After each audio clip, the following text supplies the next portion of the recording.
Un seul titre au sommaire de ce journal. Le gouvernement Sama Lukonde a enfin été dévoilé ce lundi 12 avril 2021 par le porte-parole du chef de l'État, Kasongo Mwema Yamba Yamba. Ce gouvernement, le premier de l'Union sacrée de la nation du président Tshisekedi, compte un grand nombre de femmes. C'est tout pour le sommaire. Les détails, c'est dans un instant.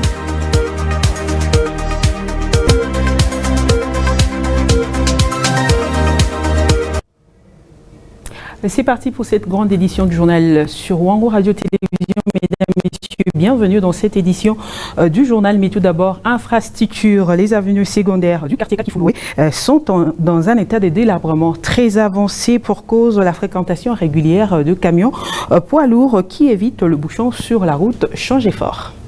La route Changé-Fort en dégradation très avancée, les avenues secondaires du coin payent les prix de cette détérioration. Les chauffeurs préfèrent rouler sur ces avenues pour éviter les bouchons sur la route Changé-Fort. Conséquence, les raccourcis deviennent aussi inaccessibles. Si vous regardez bien, de la manière dont cette route a été construite, elle a été destinée pour les petits camions ainsi que des motos. Mais à la grande surprise, ce sont les camions poids lourds qui ont détruit cette route.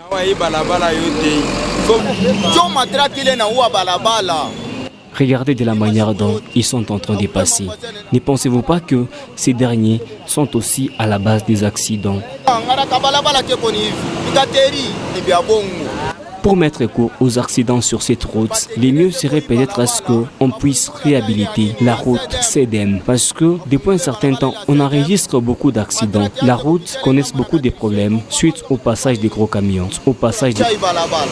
Les hommes et femmes qui habitent les quartiers Kakifouloué sollicitent l'implication des autorités provinciales pour d'abord la réhabilitation de la route Changé-Fort, mais aussi les avenues secondaires du coin pour faciliter l'intervention, même en cas d'insécurité. Parlons éducation à présent, l'intersyndicale de l'enseignement primaire, secondaire et technique a annoncé que les écoles seront fermées à partir de ce lundi 12 avril 2021. Malheureusement, ce mot d'ordre n'a pas été obtempéré à Kolwezi. Toutes les écoles ont ouvert leurs portes. Les écoles grandement ouvertes, la province du Lualaba, plus particulièrement la ville de Kolwezi, n'a pas obéi à l'appel de l'intersyndicale de l'EPST, celui d'obtempérer une grève dans les écoles publiques suite au non-paiement des professionnels de la CRI. Pour l'intersyndicale de l'EPST Lualaba, joint au téléphone, affirmait que sa province n'est pas concernée par ces décisions. Mon cher, pour les Lualaba, les fonctionnements des chefs d'établissement ont des frais de fonctionnement. Donc nous ne sommes pas concernés par cette décision. C'est une décision qui concerne la cour de Kinshasa où il y a beaucoup de bureaux gestionnaires. Les enseignants du Lualaba doivent continuer avec les cours normalement. Nous demandons à tous les enseignants d'être sur le lieu de travail, d'évacuer librement leur travail. Parce que, vous savez, on ne peut pas aller à faire pour réclamer le frais de fonctionnement, surtout que ça n'a pas d'impact direct sur le social de l'enseignant.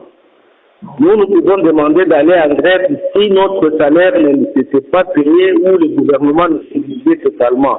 Comme ça concerne uniquement les frais de fonctionnement de certains bureaux gestionnaires, aussi c'est-à-dire certains bureaux gestionnaires, nous demandons à tous les enseignants d'aller sur le travail et de faire le travail comme il a l'habitude. C'est à la dernière minute qu'un communiqué de l'EPST nous est parvenu annonçant les débuts des pays de ces friches sur toute l'étendue du territoire national. 4 semaines après l'inondation de la Brassimba à Lubumbashi, il s'observe une certaine rareté de certains produits brassicoles, une situation mal digérée chez certains vendeurs. Reportage. Les dernières pluies qui se sont abattues à Lubumbashi, chef de la province du Haut-Katanga, qui ont envahi les installations de la Brassimba, produisent déjà des effets néfastes sur les marchés de Kolwezi, notamment la rareté de certains produits. Oui, depuis tout pourquoi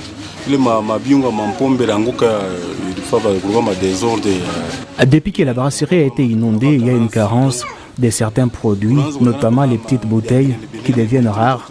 Au moins les grands formats sont visibles. Étant des revendeurs, nous ne savons pas quoi faire. Les clients se plaignent.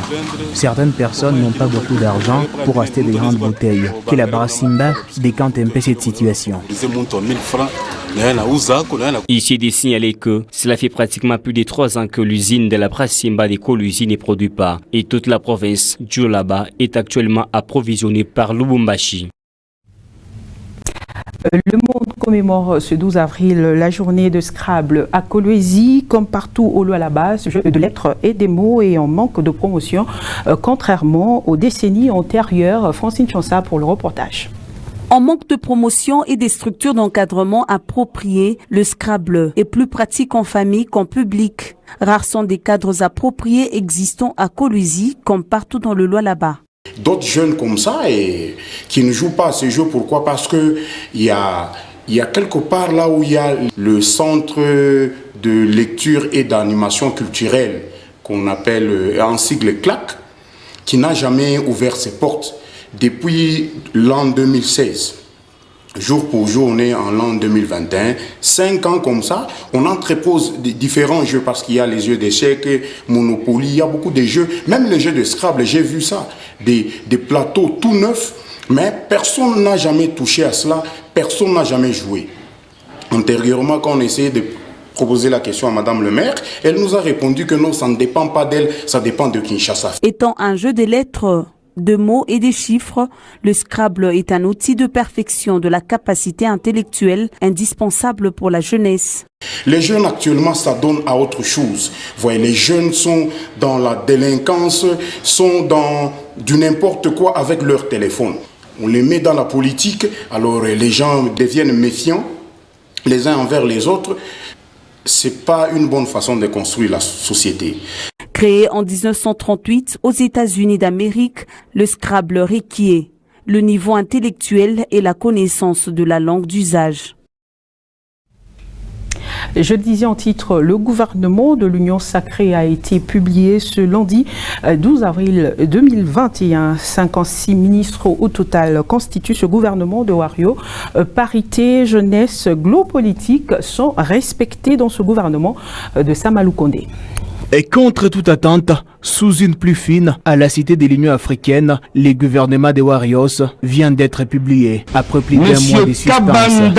Avec une équipe gouvernementale de 55 ministres, Samalou Kondé compte matérialiser le vœu du chef de l'État Félix-Antoine Tshisekedi. Des nouvelles têtes font leur entrée et certaines n'ont pas bougé. Le ministère de l'Intérieur revient à Arcelo Okito Daniel. La justice sera assurée par Mutombo Kesserose. Patrick Atengo remplace Jolino Makelele au poste du ministre des Communications et Médias. Monsieur Arcelo Okito Wankoy Daniel, vice-premier ministre de l'Environnement et Développement durable, Madame Bazaïba Massoudi Eve, vice-premier ministre, ministre des Affaires étrangères, Monsieur Lutumbula Apala Pen Apala Christophe, vice-premier ministre, ministre de la fonction publique, modernisation de l'administration et innovation du service public, Monsieur Liaou Ebois Jean-Pierre, vice-ministre des Mines, Monsieur Motemona Giboloun Godard. Article 6. Sont abrogées toutes les dispositions antérieures contraires à la présente ordonnance. Article 7. Le Premier ministre est chargé de l'exécution de la présente ordonnance qui sort ses effets à la date de sa signature. Julien Paloukou, Pius Mwabulu, Jean-Lucien Boussa, Kibasa Maliba, au total, une dizaine est revenu au gouvernement. Samalou Kondé, la parité, la géopolitique ont été aussi mises en compte pour la formation de ce gouvernement qui était tant attendu. Toujours sur ce même chapitre, je reçois pour vous le professeur Sylvain Kantolomba, cadre du FCC, à qui je dis bienvenue dans ce journal. Merci madame et je salue les téléspectateurs. Enfin, nous avons le gouvernement tant attendu. Comment évaluez-vous cela? Le gouvernement tant attendu qui tombe plus de 50 jours après. plus de 5 mois après son conseil des ministres, enfin un gouvernement pléthorique tombe dessus.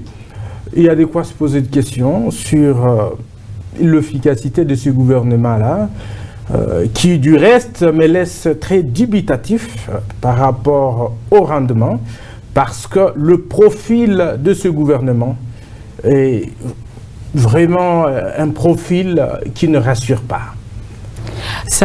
Il y a certains chefs de partis politiques, certains députés sont nommés aussi ministres. Est-ce un discours contradictoire du Premier ministre? Justement, il était annoncé que les présidents ou les responsables des regroupements politiques, les élus ne devraient pas figurer dans le gouvernement. Malheureusement, on vient de nous prendre un gouvernement des récompenses. On récompense les adhérents à l'Union sacrée. Vous le voyez en grand nombre, beaucoup de députés, sénateurs aujourd'hui alignés dans le gouvernement. Vous avez le chef de parti dans le gouvernement. Et c'est ici que j'ai toujours parlé d'un problème de déséquilibre social quand nous ne gérons pas bien les ambitions. Vous avez en même temps les élus qui sont chèrement payés, vous les envoyez dans le gouvernement. Et vous savez quel mode des candidatures nous avons dans notre pays, où les gens se font accompagner des membres de leur famille. Donc, ce sont les mêmes familles qui vont se retrouver en train de bénéficier triplement, doublement des deniers publics. Ça signifie ils seront payés, c'est pas, ou elles seront payées leurs femmes, leurs enfants, comme députés, et en attendant, le mari ou le frère, les oncles sont payés comme membres du gouvernement. Et voilà justement ce que ça nous donne.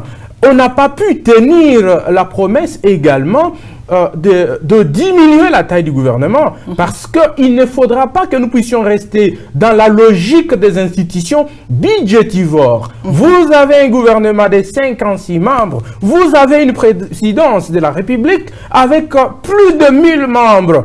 Que dirions-nous, qu'attendrions-nous encore, nous, en tant que population, de ce gouvernement-là, issu lui-même, n'est-ce pas, de ce que j'appelle une majorité parlementaire fabriquée de toutes pièces, une majorité parlementaire issue des relations incestueuses. Et donc, nous ne pouvons rien attendre, mais nous leur toujours laissons leur chance, mais je crois que sans FCC cette fois-ci, le pays va se transformer à grande vitesse et nous attendons le paradis. Mais je l'ai dit comme avant, je reste dubitatif parce que quand je regarde le profil de ceux qu'on a alignés comme membres du gouvernement, je ne suis pas du tout rassuré d'un quelconque miracle. D'un autre changement, par exemple?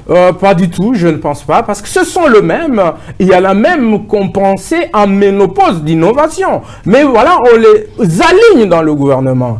Bon, voyons voir, mais je pense que nous reviendrons sur ce plateau pour dire, voilà, c'est ce gouvernement-là qu'on attendait pendant plus de 50 jours après la nomination du Premier ministre. C'était juste le temps où le Premier ministre et le chef de l'État se sont retrouvés dans les chantages, hein, n'est-ce pas, pour ajouter, agrandir le gouvernement des 45 annoncés à 56. Tout ça parce qu'il faut sauvegarder l'union sacrée qui est très fragile. Tout le monde a des ambitions et voilà, il faut ajouter. Est-ce qu'il est question de plaire aux membres de l'union sacrée ou il est question d'aligner des technocrates qui vont rencontrer les désidérata et les attentes de nos populations? La vie est chaotique dans notre pays. Vous n'avez qu'à voir de gauche à droite, à l'est, à l'ouest, rien ne marche. Et voilà, on va nous amener un gouvernement de 56 membres. Encore un gouvernement budgétivore. Donc, encore un autre problème. Encore un autre problème sur un autre. Voilà pourquoi j'ai dit, je ne sais pas par quel miracle, n'est-ce pas, ils passeront pour résoudre le problème de la population. Parce qu'ici, ils sont dans une approche de vouloir résoudre un problème en créant un autre. Nous avons déjà un problème sérieux de notre budget, de nos recettes. On vous dit, les institutions comme la présidence de la République font un dépassement, n'est-ce pas, avant même la fin de l'exercice budgétaire de plus de 100%. Et vous alignez ce gouvernement-là qui va s'entourer avec des membres, il faut leur doter de quoi fonctionner. Je crois que le social attendra un peu longtemps. Pour les chrétiens, ils attendront Jésus. En tant que scientifique, quelle lecture faites-vous? Vous pensez vraiment que cette façon de respecter dans les membres du gouvernement, nous retrouvons la jeunesse, nous retrouvons également la parité qui a été respectée. Vous pensez que ce respect sera à la hauteur? Pour moi, j'aurais voulu voir un renouvellement de la classe politique. Exactement. Mais malheureusement, il y a toujours le retour permanent aux années 60, où ce sont les mêmes acteurs qui sont là. Mais le problème ne se pose pas sur la parité ou la jeunesse, mais le problème se pose sur la compétence et la qualité. Pour moi, M. Samalou Kondé devrait nous amener des technocrates, des gens capables, n'est-ce pas, de réfléchir. Jeunes, n'est-ce pas, jeunes, femmes, ou vieux, mais de vrais technocrates. Mais là, malheureusement, il nous sert un plat de récompense des adhérents à l'Union sacrée. Professeur Sylvain, quel est le sort de certains cadres du FCC ou PPRD nommés dans ce gouvernement? De toute façon, la position du Front commun pour le Congo est claire. Nous ne faisons pas partie de ce gouvernement-là. D'autant plus que nous avions rompu notre coalition. Ils ont créé leur structure qui n'a ni tête ni queue. Donc, nous les observons. Qu'ils transforment le pays, d'autant plus que les prétendus qui bloquaient ne sont plus là. À ce moment-là, qu'ils le fassent, n'est-ce pas, le paradis en RDC, et nous sommes prêts d'en jouir. C'est quoi vos attentes par rapport à ce gouvernement? Les attentes par rapport à ce gouvernement, déjà, je vous ai exprimé le doute, l'inquiétude. Oui, attendre de ce gouvernement, j'ai peur d'être déçu. Comme j'ai peur d'être déçu, je ne veux rien attendre, je vais devoir observer qu'ils se mettent à l'œuvre, parce que finalement, comme je l'ai dit, libre à eux et bonne chance à eux, la République nous appartient, nous jouerons aussi notre rôle quand il le faudra. Merci professeur d'être venu dans ce journal. C'est un plaisir madame, merci pour votre invitation. Exactement. Pour sauver ce journal, qui de Moïse Katumbi et Adolphe Mouzito préside la coalition Lamouka? La question est difficile à ce jour depuis le 10 avril dernier lors de la passation de pouvoir. Pascal Panga nous en parle. Monsieur Katumbi aujourd'hui est où? Est-ce qu'il est à l'Union sacrée ou il est à Lamouka? Alors, il va prendre la présidence tournante de quel Lamouka? S'agit-il de l'implosion de Lamouka ou de son dédoublement politique? La question fait débat à ce jour où cette coalition de Genève se voit dotée de deux coordonnateurs diamétralement opposés pour un même mandat. D'un côté, l'ancien Premier ministre Adolphe Mouzito et de l'autre, l'ancien gouverneur du Katanga, Moïse Katumbi. Le 10 avril dernier, en lieu et place de Moïse Katumbi, Martin Fayoulou a préféré passer les bâtons des commandes de la Mouka à Adolphe Mouzito. Pour l'homme de la vérité des urnes, Jean-Pierre Bemba et Moïse Katumbi ont déjà choisi leur chemin, l'Union sacrée pour la nation. La Mouka est allée loin. Donc nous avons constaté leur départ et la Mouka a changé ses textes. Nous avons convoqué un présidium. Loin de se laisser faire, le même jour, Moïse Katumbi, cofondateur de la Mouka, annonçait prendre automatiquement la présidence tournante de la Mouka en vertu du principe des rotations. Décision immédiatement saluée par Jean-Pierre Bemba, un autre ange déchu de la Mouka, pour avoir adhéré à l'Union sacrée. La coalition à ce jour comprend deux camps, Martin Fayoulou et Adolphe Mouzito d'un côté, Moïse Katumbi et Jean-Pierre Bemba, un autre camp parallèle.